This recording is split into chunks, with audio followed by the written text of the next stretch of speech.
One of the things that a lot of our clients are doing these days is buying software for e-discovery. And if they haven't bought software, even if they have bought software, they're still having to go through the process of evaluating what they've used. So I'm going to tell a little bit about the process that generally we will go through for helping. First is the needs assessment, and that is talking to not just different parts of the legal department of what's needed, but also different parts of the organization that are also interested in it. Benchmarking. This is an important part of the process where we actually went out and asked for other clients as well as other law firms to tell us, number one, what other people what they've used, but also more importantly what they've recommended, because what they've used is not necessarily what they would recommend going forward.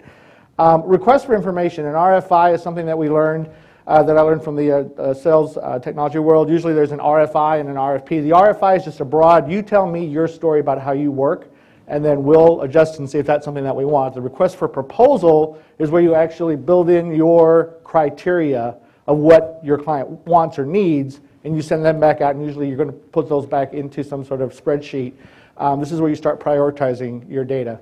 Something that's really important that gets overlooked a lot is I recommend a pilot. And that is a lot of times your vendors will come in, they'll show you a slick presentation about how the technology works. It works great with their data, but if you give them your data and say you've got 10 days to put it onto your machine and do it just like a regular case, you know, show me how it works. Filters out a lot of the wheat from the chaff. Decision, pick two, right? So a lot of times you may like up to, you know, maybe 4 or 3 people. I say we suggest pick 2 people, two finalists to go to, and then your pricing. Every vendor has their own way that they price, so you have to get it down to apples. Takes a lot of work, right? But decide what's your criteria is most important, because otherwise pricing is going to be very difficult to compare.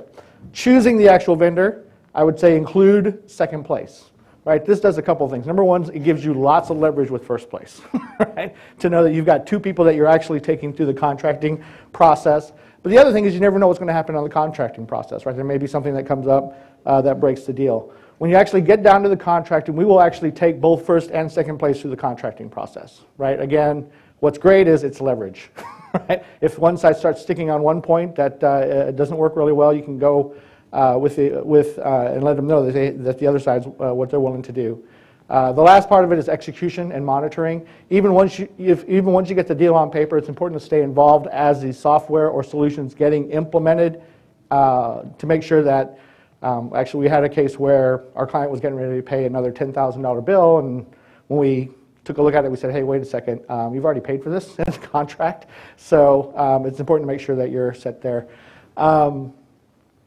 You know, the thing about you know, this process of buying software is, as lawyers, we're not typically trained to go through this process to help our clients, but particularly if it's software that's dealing with legal needs, that's where they're going to need our expertise. So knowing this process about going through an RFI, an RFP, choosing a pilot, you know, those are the things, you know, it's not rocket science, but it's a process, as one of our earlier speakers were saying earlier, that if we can, you know, nail that down, it'll help to give a great solution for your client. So thanks so much.